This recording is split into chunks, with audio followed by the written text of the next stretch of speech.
don't get hype. I don't know. I'm just saying. I don't think the people realize I haven't been in the studio for about 30 days. Because, it looks like I'm still behind the scenes working. Sometimes you got to take a break. And, I took a break for my birthday for like a whole month straight. Oh, really? It's like that, huh? It's like that. A whole month off. A holiday. That's what's up. But I'm excited. Y'all know this is like my second home. And the activation hour is incredibly special to my heart. And we're on the 30-day countdown to our 1-year anniversary. Yeah. Man, that went by fast, yo. So if you guys have been rocking with me for the last year or so, if you've missed a few episodes, that's all right. I won't hold it against you. Make sure you go out to the website, melissadwhite.info. Catch up. Y'all can binge watch. Y'all all out here Netflix and chilling and all that. Why don't y'all get activated on the activation hour and get caught up on your episodes, all right? But today, it's so much energy and so much like knowledge in this room right now. Like these brothers, I had to get them all in the room together to talk about what's going on in our nation, in our country with the youth and the movement that has been sparked, because every last one of them has an impactful part.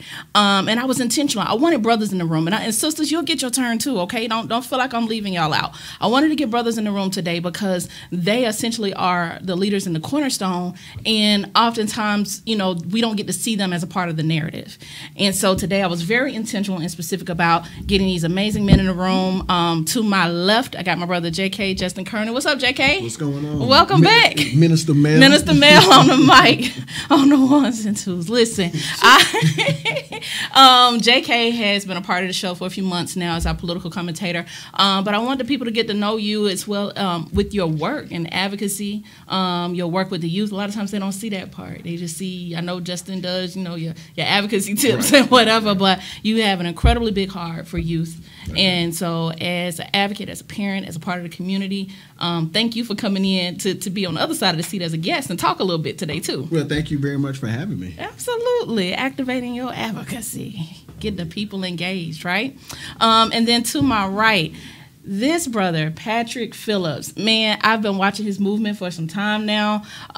He doesn't just talk about it. I mean, it's impactful.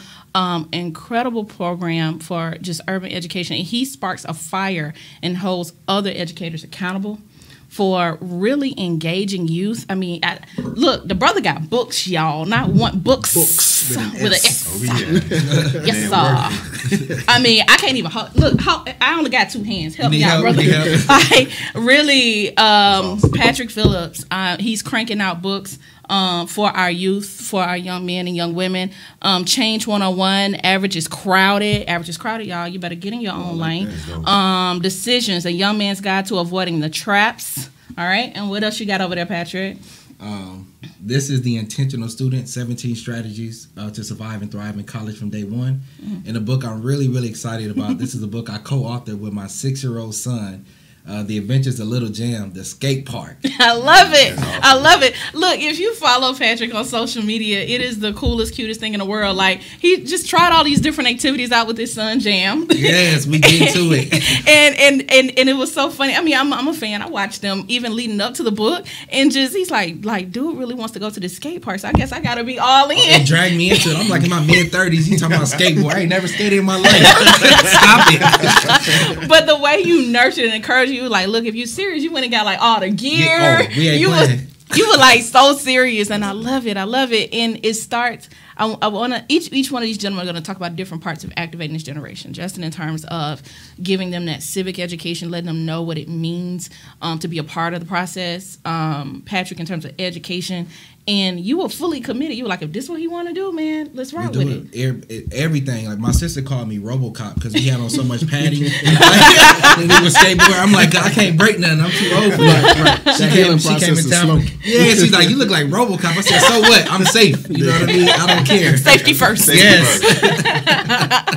Yo, that's amazing. You know, just to share a little bit on his bio is impeccable and amazing. He is known as the change agent, the doctoral student, college instructor, urban education specialist, an inspirational speaker, certified educator of school. A lot of y'all I'm tired already. Jesus. All right. School social worker. The brother is busy. He is a recipient of the President of the United States Volunteer Service Award, which is really huge, prestigious. That's major. Huge. So congratulations, my brother. Thank you. The author of The Intentional Student. Well, I gave you all the books and everything like that. But Mr. Phillips also raised in a single-parent household in South Central Los Angeles. So he's experienced some things from different perspectives. I love that these brothers from all over. So we all come from different neighborhoods, different experiences, and I'm sure they're going to talk about how that has shaped where they are. He's overcome many challenges that youth, young adults, and adults face today. Has an extensive background in working with youth, families, adults, community organizations, and college students, and uses these experiences to educate, to empower, and to help others achieve self-actualization. Welcome to the Activation Thank Art you so much for Pastors. having me. It's been a long time. We've been trying to make this happen. Yes. But my brother been busy. He's been like on a speaking tour. While he's trying to get a doctorate, get some letters on that name. I mean, like he's been busy, and so I'm glad. I'm honored to have you. Absolutely. You. Last but not least, me and this brother go way back. We got VSU in the building. Like Blazers stand up. That's where I go now. Yeah. Man, really? Really? Yeah. I didn't know that. Yeah. First love. Look, if I don't get all my Blazers watching this show, Valdosta stay in the building like that. Like the alumni should be proud. We feeling real prestigious in here today. As a member of the Valdosta State University Alumni Board, I want to welcome all of you. And right. Say, nice. You know, this is a beautiful thing, though. This is amazing. I didn't know that. Yeah, that's awesome. Yeah, awesome, that's what's bro. up. That is awesome. Oh, wow. World. I love Man, that. I'm telling you, Atlanta, man. Right, it really brings people together. Like that really like made my day, yo. Like Valdosta has a very special place in all of our hearts now, obviously, apparently. But Stephen Nobles, and look, I'm gonna try my best not to call this brother by his nickname because that's Philly. But listen, Stephen Nobles, I love watching the relationship this man has with his daughter. First of all, like again, for each one of these men, the activation starts at home. Oh yeah. What you guys are doing with your sons, your daughters, amazing father, author of an upcoming book, The Super Chicken. He resides in Athens, Georgia, with his beautiful wife, Allison. What's up, Allison? And amazing daughter, Layla. Layla, the truth, she is the real superstar of the family. Oh, yeah. I was hoping Layla would be in the building today because she would set it out up in here. He has a program. He's a program registrar and data specialist for Clark County School District by profession, but his greatest joy comes from poetry and writing. He is an amazing poet. He also is a mentor and has a mentorship program for the Super Chicken Pathway program called Flight School. And he's a strong advocate for reading and literature. And that bears witness. You see him on social media. I joked with him coming in. I was like, dude, are you on an elementary school tour or something? Like every time I see him, he's reading, right, to kids. And I respect that so much. It's like, if I'm going to like really make a difference, I got to be out here. I can't like tell other people and not be there. So I respect you, brother, for what you're doing. Welcome to the show. Thank you for having me. I'm super excited to be here with you. Absolutely. Now that I've like given the official bios, do y'all know why? Do y'all see why I had to like get all of y'all in the room? Because there's like something amazing, something happening. So I'm gonna cut to the chase and get out there. We've all seen what's been going on over the last few weeks and the unfortunate incidents of what happened in Parkland, Florida, the school shootings, and now essentially a new wave of civil rights, if you will, about gun violence and just the quality of education. Our kids are like, look, I don't want to go to school and worry about getting shot. And now I just said all these brothers are from different backgrounds, California, New York, whatever, and anybody can jump in. Tell me what your initial thoughts are about this new wave of youth speaking out. It's exciting. Okay. Like, to say the least. It's exciting. Like, I think that's the one thing that's missing when we see the civil rights movement was it was led by the youth. It was led by college students. These weren't elders. They're older now, but at that time, they were college students. So it's great to see that they're aware of what's going on. They see their place and their role in the results. Absolutely. They see themselves in that equation. And I think we should speak out, but I think it doesn't stop there. Like, absolutely. Go ahead. You want to? I think it's a valuable lesson because in life sometimes you can't wait on other people to co-sign you or your movement. And what the young people are doing, they're getting busy. They're not waiting on representatives, state representatives. They're not waiting on the elders. They're not waiting on school districts. They're not waiting on community organizations. They're taking to the street and holding people accountable themselves. And because of that, people are really tuning in because we love to see the youth doing their thing. And I think it's going to be very substantive because some changes are going to come down the line. These young people are going to be voting age. Yes. And yes. I think they're going to be holding people accountable. So I think it's a wonderful thing. It's a beautiful thing, I think, what they're doing. Absolutely. Justin, I agree with all of that, and to Stephen's point that the civil rights movement that was here, in the South was youth-led. In Atlanta, yeah. It was youth-led, and so I want to state that it's not new for people of color. Youth of people of color to be extremely engaged in this whole process. Been doing it down through the generations. There's been a little lull in it, but it's exciting to see that it's back. And it's also exciting to see the fact that, to Patrick's point, they may not be able to vote now, but they're going to be able to vote in a couple of years. Yeah. And so to the fact that they're already ahead of the curve in this fact that they're advocating, even though they can't vote, but they're still participating in that additional step, I think it's exciting. Absolutely. That leads me to my next point. The students that are participating in this movement come from various educational backgrounds, whether it may be educated in an urban environment, in inner city schools, whether it may be a more suburban type of environment. How do each one of you see your part in educating or preparing our youth to be a part of this movement? Because honestly, I don't know about you, I'm just going to put it out there. A lot of times for Black and brown youth, they don't always get the media attention, or when they do, they may not be prepared for what that platform looks like. How do each of you see yourselves playing a part in preparing them, educating them about how to have a voice, how to be intelligent about the issues, and take part in this movement? I think I try to show them, especially with my Pathway program, I try to show them how they are now and how it relates to the future. Like, especially like in Athens, we deal with a lot of poverty. So we deal with a lot of parents or students with a rougher background. And I try to explain to them that the way you are now is preparing you for the future. You may think that aggression is it's not channeled correctly, but that same aggression is going to give you the strength to speak up when something is happening. That's someone that is extremely educated, but just really passive. They just want to do right. They don't have the strength and the passion and the courage to do. We have to teach them how to channel wherever they are today into their future. And that's what's so important to me, just reminding them that how you are now is not how you're going to be your entire life. Right. But you have to learn to use your background, your current state, and where you want to be all together to move not just you, but your culture forward. Your collective experience. Yes. I like that. Yeah, Patrick? And that's really deep. I think the other thing is, and I'm glad you brought it up, because to be honest about it, children of color are not getting the spotlight that other people are during this particular movement. And we just had the information about the Sterling shooting. And I remember somebody said something pretty interesting. They said that a gentleman like Sterling, who's outside selling CDs, his situation ends up the way it is. Almost any other race selling a CD or selling a product, that's creativity. That's guerrilla marketing. Right. But then this brother's situation, it got handled completely different. So I think that we have to teach our young people to channel their aggressiveness, their energy, in formats that will be received effectively. I think we also got to coach them up and let them know that even though you might be doing things right, you're trying to get your voice put out there, there's going to be people that are going to try to discredit what you're doing. And they would try to find a way. I just saw a video on Facebook. It was disgusting to me, where it was some Fox News commentators talking about a young African-American male, I believe it was, who got accepted into like a ridiculous number of schools. And they were like, why did he apply to so many schools? Like, you just took a spot for somebody else. Like, this greatness, you know what I'm saying? Like, how and can that wouldn't you find have for somebody else? Yeah, how can you find negativity in that level of greatness? You know what I mean? So I think that we just have to prepare them to be able to articulate themselves. Be prepared to have people trying to discredit you, even though what you're saying, it has some validity to it. And that could be through coaching, through mentoring, through programming.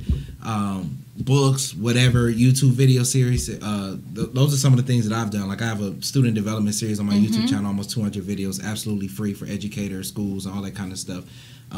Educational materials. So those are the kind of things that they need, that development, so that they can articulate themselves and express themselves. That's good. So I like that. So Stephen said, learn how to channel the aggression and use that, fuel that for that movement, before you've been able to speak out. And from what Patrick's point of view, like one preparing them on how to take the hits, because honestly we grew up in a generation where our parents said, well, you're a winner no matter what, it's like, and honestly there's always going to be a number one spot. Everybody's not going to like you, everybody's not going to support you. How do you prepare our kids for that level of disappointment and to you suffer that blow and still persevere, equipping them for that?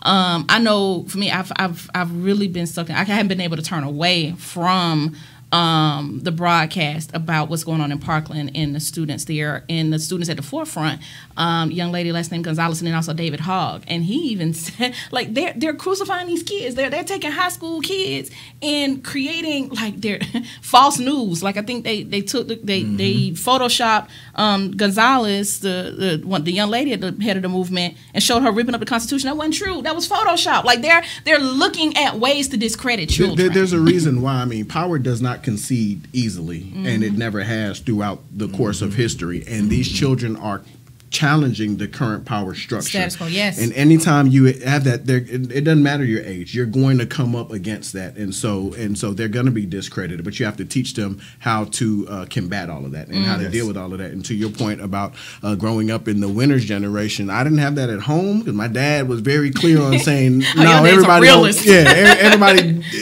didn't win. There's one winner, and all of that stuff. But to that point, that you had now a whole generation of people that did grow up that way, and so when they don't win or they don't get victory quickly, there causes a lot of apathy. A lot of times when I go into schools or I'm speaking in front of a youth group and I'm telling them how this legislative process works and telling them how much time it actually takes, like, I don't.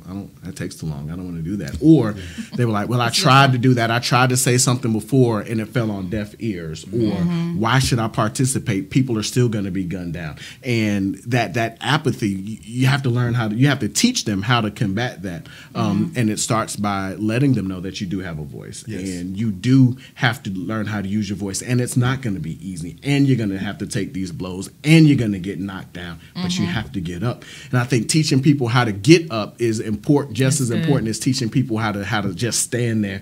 And but you got to teach them how to get up. And I think that's where us as parents, I think that's where it starts. It starts at home and teaching them how to deal with that stuff, because you're going to lose. If you're going to take on these fights, you are going to take some L's. You're going to lose. It's going to happen. Yeah. It's going to happen. But, you're going to take a couple of L's to get to that big victory. But you have to be willing to stay in there. So your endurance has to be there. I like that. Guys, let's go to the comments. We got some good stuff rolling in on our feed. Family, if you're tuned into the Activation Hour, we want to hear from you. Call in, talk to these brothers, ask questions, because I'm telling you, they're on the front line. They're at the state capitol. They're writing books and out helping educators become better, and even on the elementary level of empowering kids and teaching them the fundamentals that they need. So call up here to the station, 770-988-6461. Again, that's 770-988-6461. We got some comments rolling in on social media. Jacosta, what's up, Mama J? Thank you so much. You said great show. Preparation is key. It's everything. Who else? Oh, Candace Phillips. Hi, Dad. I guess that's a message from Jam. What's up, Jam? Dr. Phillips, good morning. So thank you, guys. Keep rolling in the comments on social media. Call up here. We want to hear from you. We're going to keep this conversation rolling because, here at the Activation Hour, I like to talk about real current topics that we typically don't talk about in the church. I know, it's a gospel station. I'm a minister. I'm out there. But this is the reality is, in a traditional sense, we don't typically let the political stuff in. And right now, we don't have any choice but to address it. You have to. You have to address it. You have to. So doing this show and this particular topic is, I'm such a rebel. I can't help it. It's my way of challenging each one of you. I'm challenging churches, pastors, ministers, civic organizations, Boys and Girls Club, rec centers, whoever. If you call yourself a pillar of the community. I'm challenging you to grab a young person and to lead them, to guide them, give them choices. I'm gonna tell your brothers a story that happened this week, right? And I need your help. As a woman, my initial reaction was I didn't know how to respond to this young man. And this particular question is for the women that are listening, because we don't know everything. Let's be honest, sisters, we don't. I don't care how much you think you do. You don't know everything. So, I work through my nonprofit organization, Righting Our Wrongs, in the youth detention centers across Atlanta. And I had a young student, he's about 15, 16 years old, and he told me one day in class, he was like, yo, can you do my group? Like, can you put me in somebody else's group? I said, why you say that? Because there was another young man that was clowning in class. He said, man, I'm not having fun. He distracted me. I said, I'm sorry. He said, no. He said, I really need you to control that. And I was like, well, my bad. And I said, what do you need from me so that you enjoy class? He said, I need you to make me think. I said, oh. He said, I want to think. I want somewhere. Now, remember the conditions of what I just told you about. We're talking about us going into detention centers. Everything you guys have talked about so far is being preventive, proactive. Now there's a reactive stance, especially in juvenile justice reform, where you have a whole population of kids that are on the inside that, are like, okay, on the outside, it's not cool for me to be smart. It's not cool for me to have an opinion on the streets where I come from. Mm-hmm. This young man said he wants me I need to think. How do we challenge students, especially that are in high-risk areas, that are marginalized, disenfranchised, so that even, like Patrick said, hey, our kids don't get seen on the media for real. They're dealing with gun violence and issues every day. How would you have us to address this as a community? As a woman, I need to know how to respond to this young man.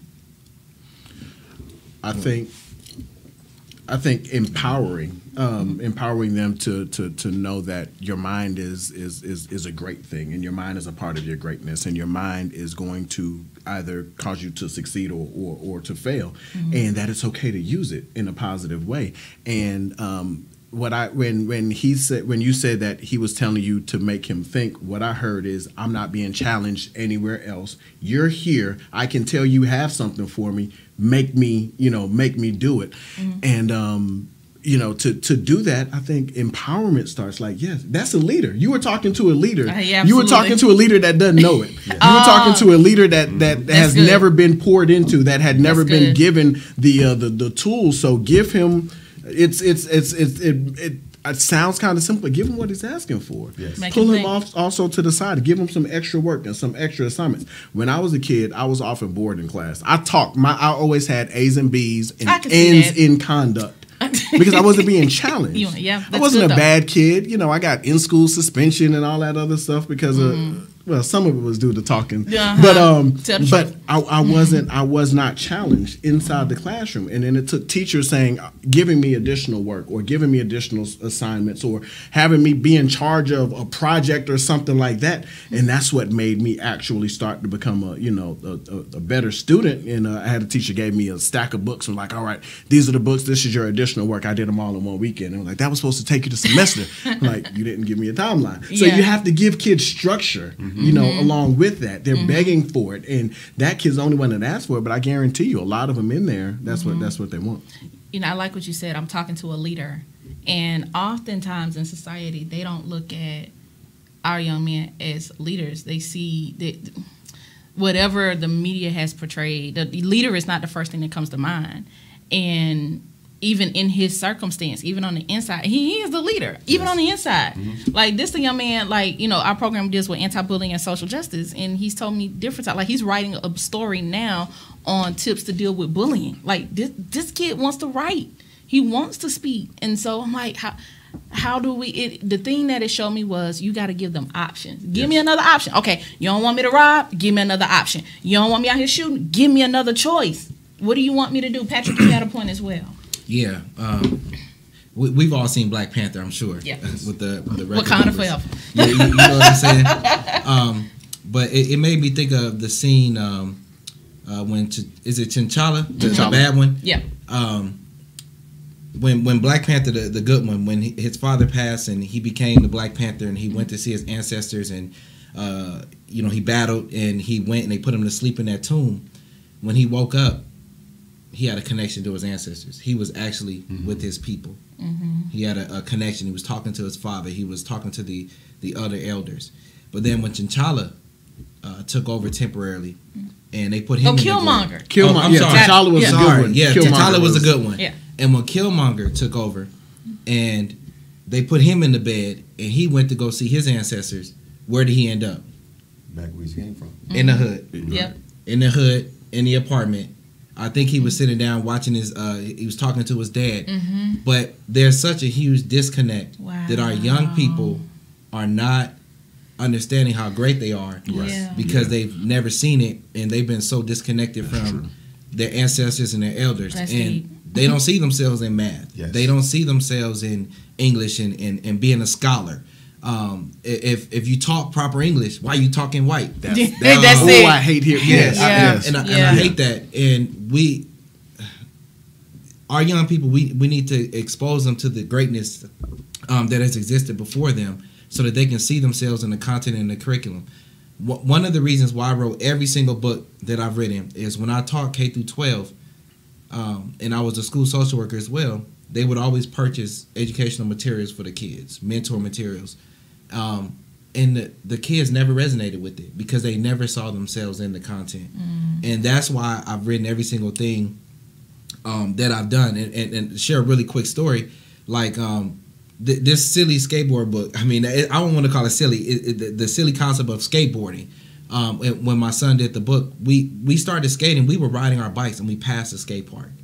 And when we passed the skate park, my son was like, Dad, I want to skate. I've never skateboarded in my life. And we went out, got the skateboards, busted our butts, failed, kept getting hurt, ended up getting pretty decent now skateboarding. But the point is that this book would never have existed had we not passed the skate park.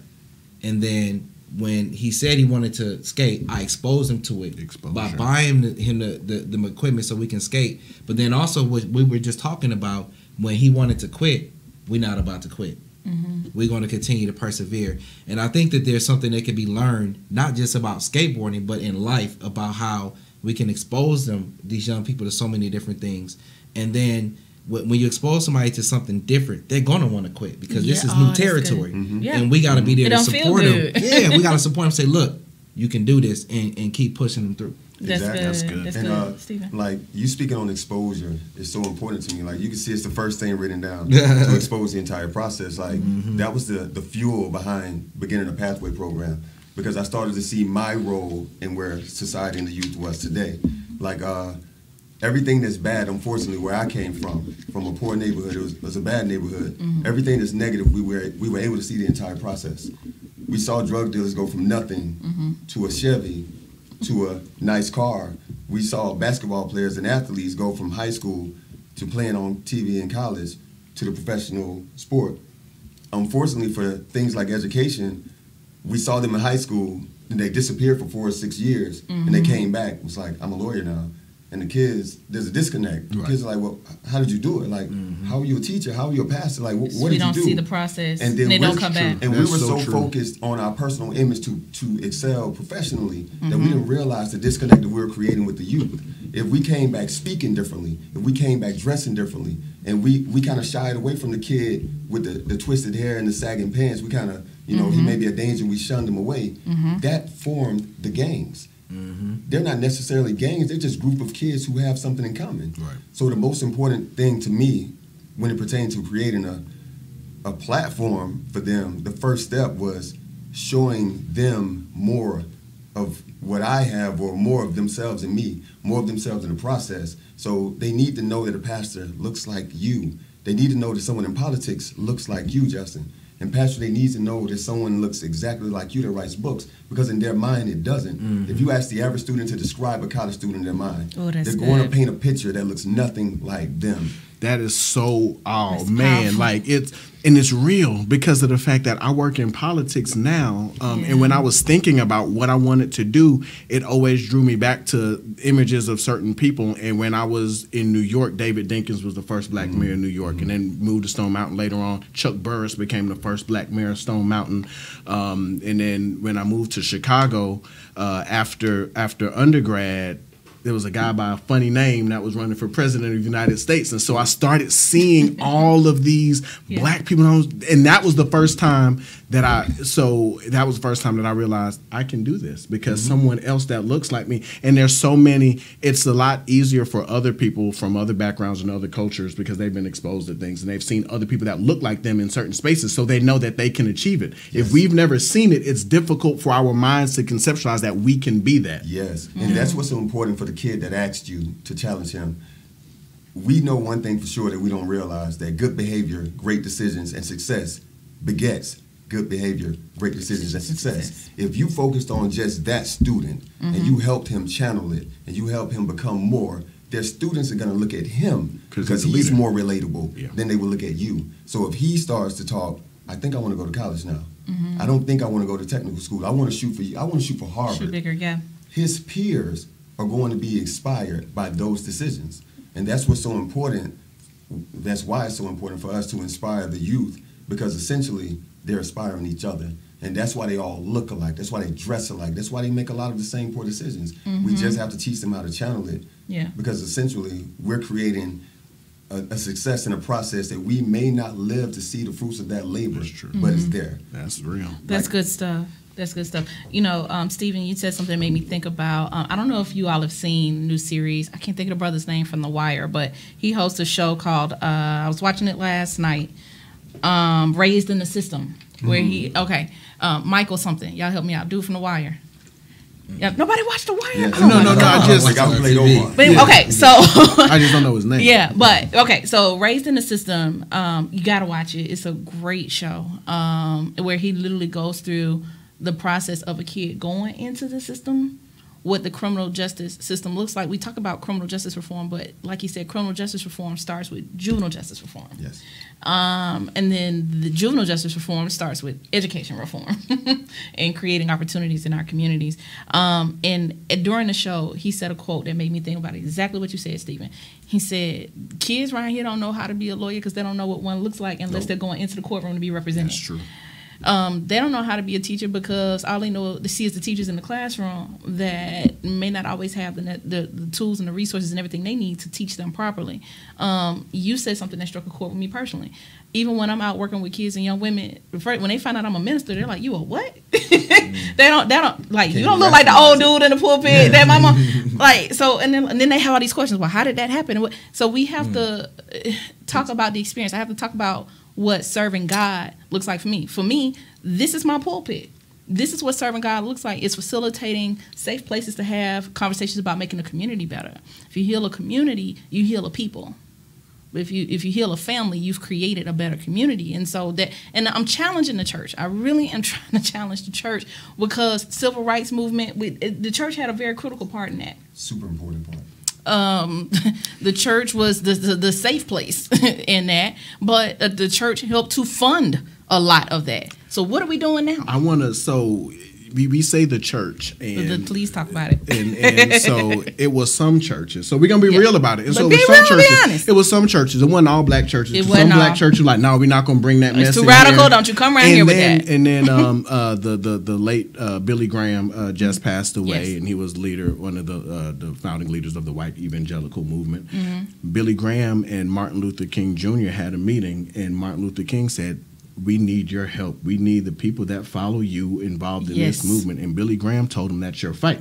And so the church as a whole has not been a part of that process. And I think that as the church, we also have to talk about race and culture in this whole thing, because it is a difference. And so even when we'll tie this back into this student walkout movement and all of that stuff, you have black youth that are part of that movement that are begging for the microphone. They're not getting the same share of the airtime and all of that stuff. I'm going to say it anyway.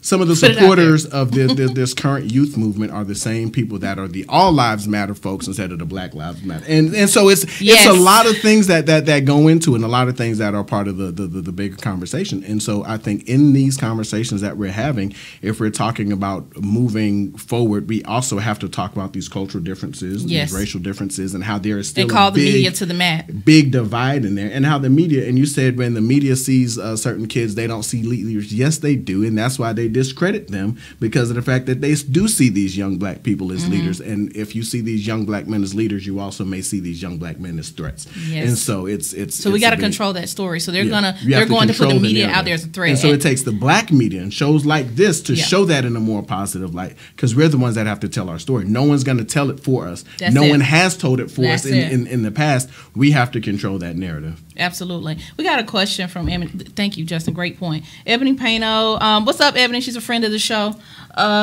She says, hey, fam, this question is for Mr. Phillips, so we're going to pitch this one to you, Patrick. Given that young men, particularly Latino and African American, are fearful of appearing smart, educated in class, how will you combat the type of fear or pressure when raising your son? That's the first part of the question. Second part is, what tools or knowledge will you and your wife instill in him so that he always keeps his head held high? We've touched on that a little bit, but you can elaborate on it. You may be answering this now. So, yeah, we touched on some of it, but still go ahead and elaborate, please, Patrick. I mean, that's it's a challenging question because just speaking honestly, I would guess be considered middle class. So I have access to resources that some people may not.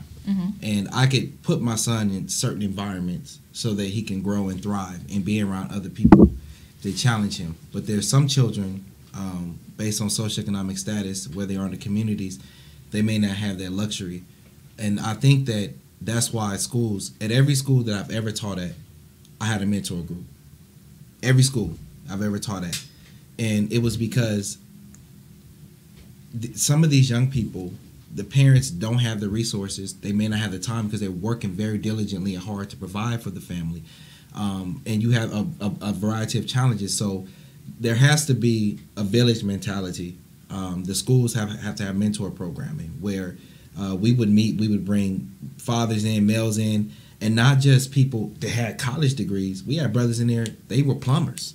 We had brothers in there, they was electricians. They had their own businesses. Right. So we had the whole gamut because not everybody is interested in going to college, but you can still be successful with the right tools and strategies and things like that. So I think the exposure piece, trying to finding mentor opportunities for your young person in the school and other places like that, finding books and resources for them to read.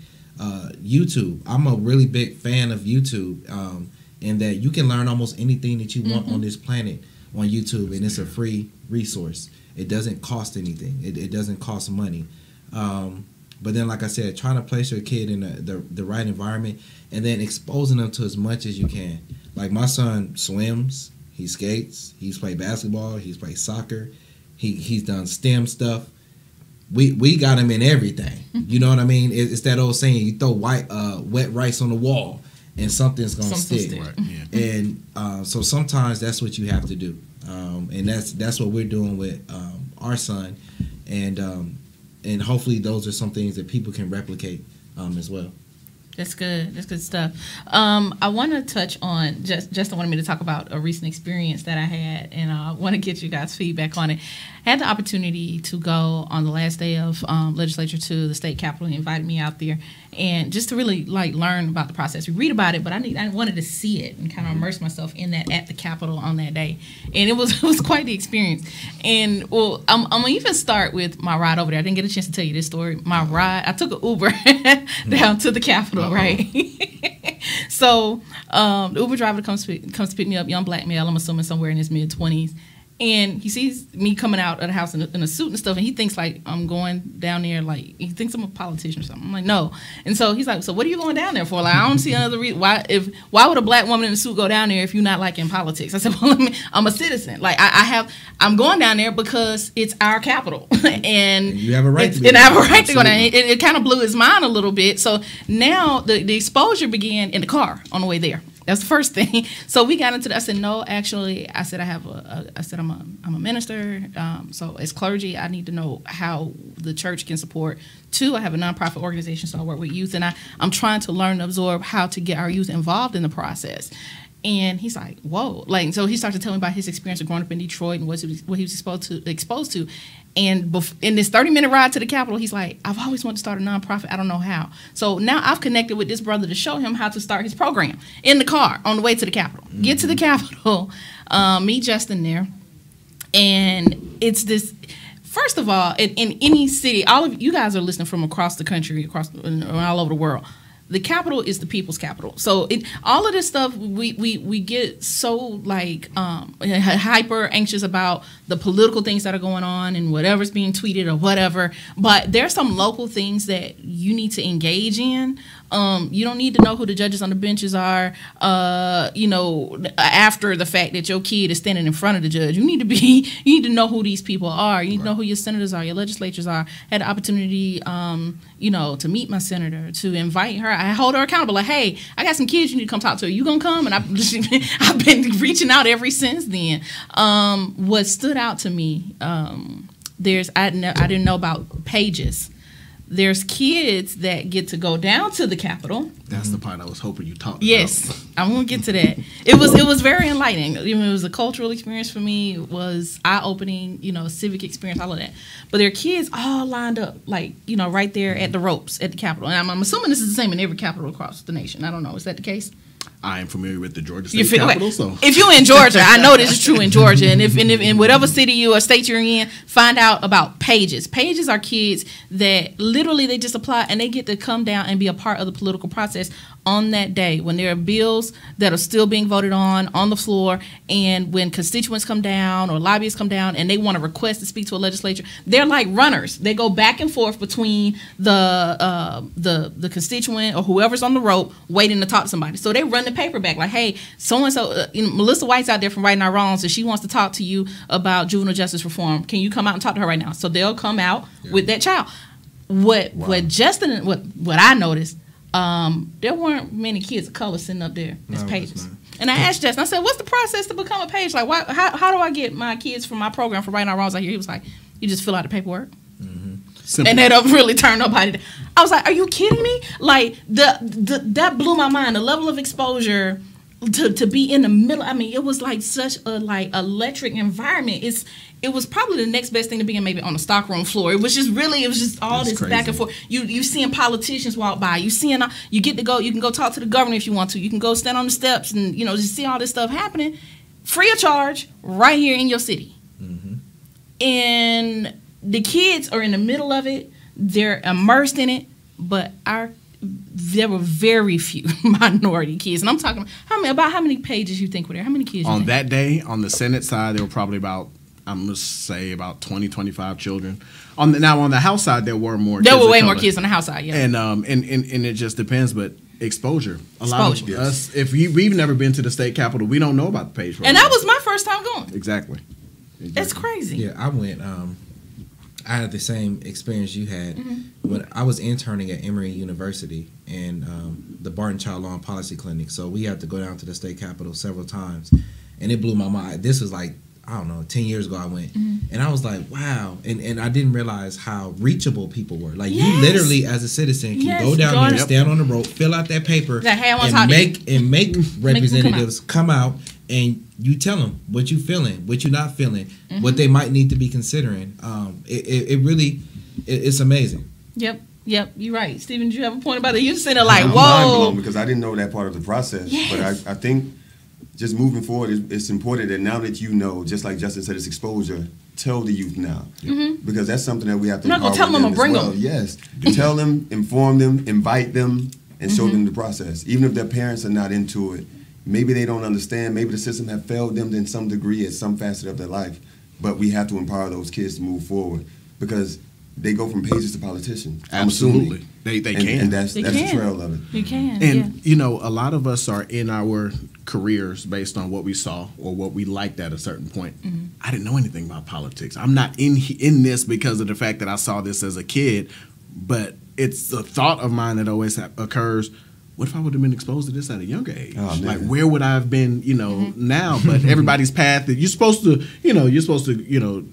do things on your path in that specific times. Yeah. But that exposure is huge. And not only were those kids running in back and forth, talking to different legislators, they get their picture taken with the legislators. The whole gamut. They get to meet the lieutenant governor or the governor if he's on the floor, the speaker of the House, and a lot of times for these different programs we want our children to be in, they have to have letters of recommendation, whether it's college or something like that. Now, because they have a connection with that legislator, you can call the office and just say, hey, my child is a page yours. I need a letter of recommendation for this. There you go. You got the letter right there. And so it's exposure for a lot of other things. And we have to get, more, children of color and just more kids down there that don't have access. So it's not particularly just about children of color, but kids that don't have access. So yeah, with middle class, we know that kind of stuff, but you take people that are in more impoverished situations like many of us, grew up in, like it's different. And so they need to be up there too, because they need to know that this is an avenue for you. And Georgia has more black elected officials than any other state in the country. Yeah. And so as a young black child, and you get to go to that state capitol and see all these people that look like you, that are responsible for promulgating the rules. It blew my mind as an adult, so I can imagine what it does for a child. Listen, I want to check in real quick. Courtney, do we have a caller on the line here? Okay.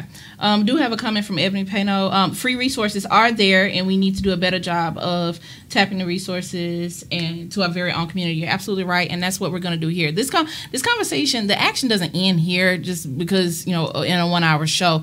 I just felt I had an obligation as media to bring this conversation to the forefront, especially from guys who are pillars in our community, who are educators, who are in the political process, who are in education in the classroom, and they're all dads, and they're right there on the front line, like doing this stuff at home, in and outside of the home. I want to end on this note. I want to just each gentleman to share, how you can get in touch with them, how you can connect with their work very quickly, and then I have my final thought for the day. JK, tell them how to stay connected with you. You can reach me by email at jwkernon, JWKIRNON @gmail.com. You can also follow me on Instagram at jk.speaks. And those are the best two ways to reach out to me and see the different things that I have working on. Absolutely. And we're going to work on getting these kids up to the Capitol. We're going to make this happen for next year. We're going to line them up. Next legislative season, yeah. Patrick. Outstanding. My website is www.mrphillipsthechangeagent.com. And that's also my social media. My Instagram is Mr. Phillips, the Change Agent. My Facebook is Mr. Phillips, the Change Agent. All of my books and resources are available on my website and also on Amazon Books and Barnes & Noble's online. And a plug for my son, my 6-year-old son's Facebook and Instagram is The Adventures of Little Jam. And his website is theadventuresoflittlejam.com. That's what's up. I love it. Creating opportunities for your kids. That's so amazing. Like your kid has a website and a book, and that's how you set it's some things parents up for now the future. Man, I got to do better. You're talking to one right here. But I appreciate the example. Thanks for the example. Awesome. Yep, Stephen. That's inspiring. Yeah. But you can reach me at Stephen Nobles @me. That's STEPHEN @me, and my Instagram is Stephen LN. Those are the best 2 outlets to reach me. Absolutely. And when's the Super Chicken dropping? We're shooting for early May or early this summer. I can't wait for you guys to read it. Absolutely. And information for all of these gentlemen and the work that they're doing will be on melissadwhite.info, and you can also connect with them. I'll have their links on Instagram at Activation Hour and also on Facebook at The Activation Hour. My final thought for the day, as I told you about the experience with the young man when I was at the detention center and him saying, Miss White, I need you to make me think, and it took me back just to talk about the fundamentals and what we're introduced to as a child. I thought back to my experience in the first grade going to Mount Vernon Elementary School. Mount Vernon's not there anymore. It used to be where the Georgia Dome once sat in downtown Atlanta. And I called my mom. I said, Mom, you remember a poem that my first grade teacher gave me called Teach Them Gently If You Can? And she said, you remember that? And literally, once you start to get closer to your purpose, things from your childhood come back to you because it connects you back to your roots and what was instilled in you. And so if you've never heard of this, Teach Them Gently If You Can, it was actually a letter that Abraham Lincoln wrote to his son's teacher. And I can't read the whole thing, it's long, but this particular part is poignant and apropos for what we're talking about today. So, dear teacher, will you please take him by the hand and teach him things he will have to know? Teaching him, but gently if you can. Teach him that for every enemy there is a friend. He will have to know that all men are not just and that all men are not true.